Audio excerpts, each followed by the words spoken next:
देखो हम सभी को पता है कि मार्केट में दो बड़े आईपीओ आ रहे हैं, पहला है टाटा कैपिटल, दूसरा है एलजी इलेक्ट्रॉनिक्स। लेकिन इन दो आईपीओ के आने से पहले मार्केट में अभी के टाइम पर दो आईपीओ ओपन है, और ये दो आईपीओ और आगे दो आईपीओ, चार ही आईपीओ अभी के टाइम पर अपकमिंग आईपीओ में मेन बोर्ड कैटेगरी में हमको देखने को मिल रहे हैं। अभी टाइमलाइन कुछ इस तरीके से सेट है, ये जो दो आईपीओ है यहाँ पर एक दिन का टाइम है हमारे पास में अप्लाई करने का। देखो पहले तो हम टाइमलाइन समझ लेते हैं।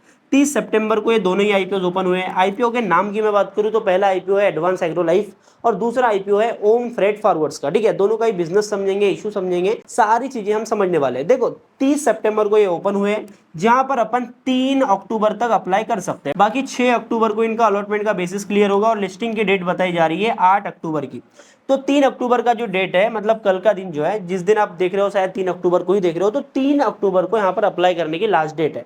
मतलब 6 अक्टूबर तक यहाँ पर कहीं ना कहीं ये जो पैसा है, मतलब 6 अक्टूबर के बाद में 7 अक्टूबर तक लोगों का पैसा जो है अनब्लॉक हो जाएगा। और 7 अक्टूबर को अगर पैसा अनब्लॉक हो जाता है तो हमें बाद में जो भी डिसीजन बनाना है, टाटा कैपिटल में अप्लाई करने का या फिर एलजी इलेक्ट्रॉनिक्स के आईपीओ में अप्लाई करने का, हम दोनों में से ही कोई एक डिसीजन आराम से ले सकते हैं। ठीक है, तो इस वाले वीडियो में हम दोनों ही आईपीओ को कंपेयर करेंगे और यहाँ पर कंपेरेटिवली दोनों आईपीओ में से कौन सा आईपीओ हमको बेहतर देखने को मिल रहा है उस चीज को समझेंगे। लेकिन आप अगर आईपीओ में इन्वेस्ट करते हो तो आईपीओ इन्वेस्टर्स के साथ में एक बहुत बड़ी प्रॉब्लम चल रही है, जिससे इन्वेस्टर्स का बहुत बड़ा नुकसान हो सकता है। इस चीज को आपको समझना पड़ेगा। देखो पिछले कुछ दिनों से, मतलब 2-3 दिनों से मेरे को कमेंट आ रहे हैं कि भाई जिन आईपीओ में 10 से 15% का जीएमपी चल रहा था वहां पर भी नेगेटिव लिस्टिंग हो रही है। देखो ऐसे में क्या होता है, सिंपल सी बात है, मार्केट चलता है डिमांड एंड सप्लाई के ऊपर। जब एक साथ में 10 से भी ज्यादा आईपीओ आ जाते हैं ना, तो क्यूआईबी का जो पैसा है वो फंसा हुआ होता है। मतलब क्यूआईबी पैसा इंटरेस्ट के ऊपर लेते हैं और उस पैसे को आईपीओ के अंदर लगाते हैं। तो सप्लाई काफी ज्यादा हो गई आईपीओ की, जिसकी वजह से क्यूआईबी का जो पैसा है वो आईपीओ में लग नहीं पाता। और रिटेल इन्वेस्टर्स का हमें पता है, हमें प्रॉफिट होता है हम बेच के निकल जाते हैं, लॉस होता है तो होल्ड करके बैठते हैं। तो ऐसे में क्या होता है, इन सब लिस्टेड स्टॉक में जो इन्वेस्टर्स का नुकसान हो रहा है ना, वहां पर मेन चीज है भाई डिमांड की कमी। क्योंकि क्यूआईबी की तरफ से उतनी डिमांड देखने को नहीं मिल रही, इसीलिए इन सब आईपीओ में लॉस हो रहे हैं। और मेन रीजन ये है कि सप्लाई काफी ज्यादा है। देखो एज अ आईपीओ इन्वेस्टर हमें पता होना चाहिए कि मेरी रिस्क प्रोफाइल क्या है। हमें हर बार मान के चलना है कि भाई आईपीओ की जीएमपी 15% चल रही है, 20% चल रही है, फिर भी आईपीओ में नेगेटिव लिस्टिंग हो सकती है, क्योंकि विन विन सिचुएशन नहीं होती। देखो आईपीओ में क्या है, पहले तो हमें अलॉटमेंट नहीं मिलता है, और अलॉटमेंट मिल जाता है लॉस हो जाता है। तो लेने के देने ना पड़ जाए, इस बात का तो हमें ध्यान रखना पड़ेगा। इसलिए मुझे पता होना चाहिए कि मेरी रिस्क प्रोफाइल क्या है, मैं कितना रिस्क ले सकता हूं। देखो आईपीओ इन्वेस्टर हो, मात्र आईपीओ में ही पैसा लगाते हो, तो आपको कभी भी लॉसेस को होल्ड नहीं करना है, क्योंकि आप प्रॉफिट को तो होल्ड करते नहीं हो। प्रॉफिट हो गया तो बेच के निकल जाते हो, फिर लॉसेस को क्यों होल्ड करना। तो जब भी हम आईपीओ में अप्लाई कर, देखो आप किस कैटेगरी के इन्वेस्टर हो, अगर आप कंपनी में लॉन्ग टर्म के लिए जा रहे हो तो वो आपका मैटर है, पर मैं सिर्फ कोर आईपीओ इन्वेस्टर्स के लिए बता रहा हूँ। अगर आप ये सोच के अप्लाई करते हो कि मेरा पैसा डलता है अनब्लॉक होता है, दूसरे आईपीओ में डलता है, प्रॉफिट होता है निकलता है, दूसरे आईपीओ में डलता है, ब्लॉक अनब्लॉक चलता रहता है, तो आप इस टाइप के इन्वेस्टर हो, तो आपको समझ जाना चाहिए कि मेरा जो पैसा लग रहा है आईपीओ में, प्रॉफिट हो लॉस हो, मेरे को कट करना है। क्योंकि आप ये सोचते हो कि मेरे को किसी आईपीओ में अलॉटमेंट मिला, वहां पर मेरा लॉस हुआ, तो वो पैसा मैं निकालूंगा उसी आईपीओ से, उसी कंपनी से। ऐसा नहीं होता है। ठीक है, आप अगले आईपीओ में पैसा लगाओ, क्योंकि आप वो 500,000 का जो नुकसान बचाने के चक्कर में जब उसको होल्ड कर लेते हो तो आगे नुकसान हो जाता है। ठीक है, तो मैं बोलना ये चाहता हूँ कि अगर कोर आप आईपीओ इन्वेस्टर हो, मात्र आईपीओ इन्वेस्टिंग ही करते हो, तो भाई जो भी होता है, प्रॉफिट होता है लॉस होता है, पहले दिन निकलो, अपना समझ के निकल जाओ। मतलब आप ये सोचो कि भाई पिछले आईपीओ में को इतना प्रॉफिट होता है, इसमें इतना लॉस हो गया।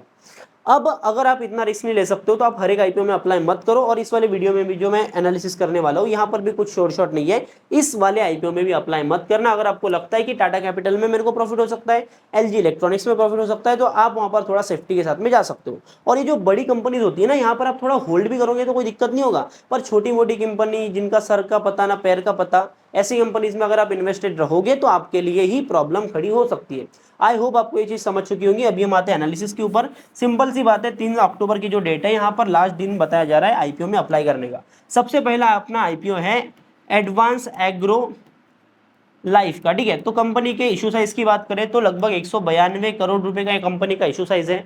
आईपीओ काफी ज्यादा छोटा है, लेकिन बढ़िया बात यह है कि 192 करोड़ जो कंपनी उठा रही है ना, ये टोटल होने वाला है फ्रेश इशू।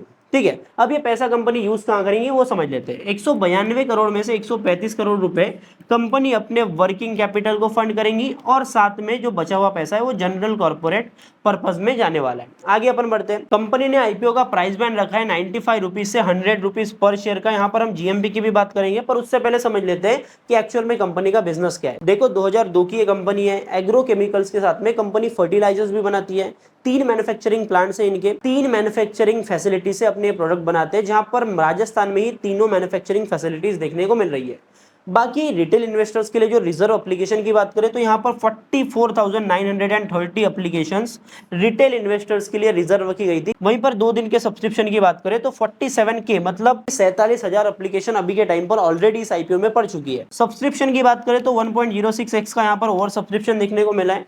ये डे 2 के एंड का सब्सक्रिप्शन है। डे 3 के ऊपर काफी सारे आईपीओ का जो पैसा अनब्लॉक हुआ है लोगों का, हो सकता है कि इस वाले आईपीओ में आए और यहाँ पर लोग इन्वेस्ट करें, तो यहाँ पर ये जो सब्सक्रिप्शन हमको बढ़ता हुआ दिखाई दे सकता है। अभी के टाइम पर यहाँ पर सब्सक्रिप्शन थोड़ा कंट्रोल में ही दिखाई दे रहा है।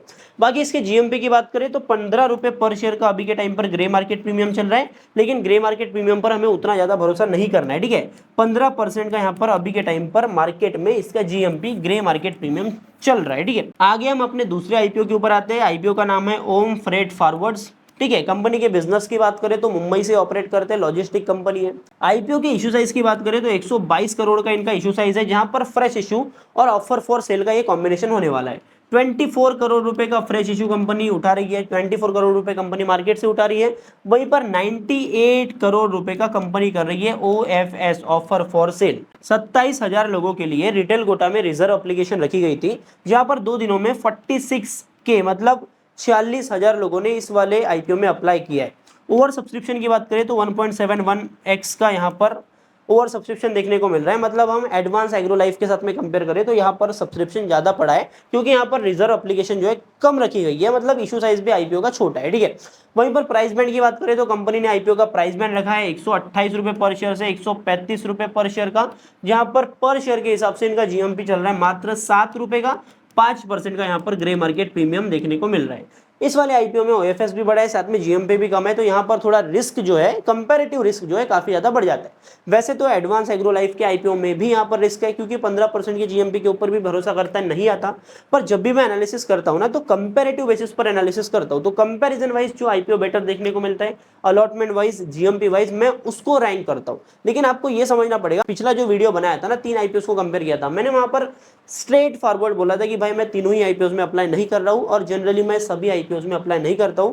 तो मुझे एक चीज समझना पड़ेगा, मैं एक चीज समझ चुका कि मेरे को क्लियरली अभी बताना पड़ेगा कि मैं अप्लाई कर रहा हूं या फिर नहीं कर रहा हूं, क्योंकि अभी मजाक नहीं रहा, क्योंकि सप्लाई इतनी ज्यादा हो गई है आईपीओ की, साथ में बड़े बड़े आईपीओ आ रहे हैं, तो सप्लाई काफी ज्यादा है, डिमांड उतनी है नहीं, क्यूआईबी का पैसा अलग ही फंसा हुआ होता है, तो इन्वेस्टर्स का नुकसान हो जाता है। तो मैं क्लियर कट बोलना चाहूंगा, कंपेरेटिव बेसिस पर एडवांस एग्रो लाइफ का आईपीओ अप्लीकेबल है, मतलब आपकी रिस्क प्रोफाइल उस तरीके की है जहां पर आप रिस्क ले सकते हो, तो आप इसमें अप्लाई कर सकते हो। बाकी मैं पर्सनली दोनों ही आईपीओ को अवॉइड कर रहा हूं। कंपैरेटिव बेसिस पर हम रैंकिंग के, for the sake of ranking, मैं ये बोलूंगा कि एडवांस एग्रो लाइफ बेटर दिखाई दे रहा है, अलॉटमेंट वाइज और साथ में प्रॉफिट वाइज भी। बाकी जल्दी मैं टाटा कैपिटल और एलजी इलेक्ट्रॉनिक दोनों ही आईपीओ का इंडिविजुअल रिव्यू वीडियो डालने वाला हूं, तो चैनल को सब्सक्राइब करके बेल आइकन कॉल पे सेट कर देना, ताकि आने वाले टाइम में आपसे एक भी अपडेट, नोटिफिकेशन मिस ना हो। बाकी वीडियो को लाइक नहीं किया तो लाइक कर लो, एक प्यारा सा कमेंट बॉक्स में लिख दो। मिलता हूं मैं आपसे अगले नए वीडियो में, तब तक के लिए बाय बाय, टाटा, जय हिंद, जय भारत।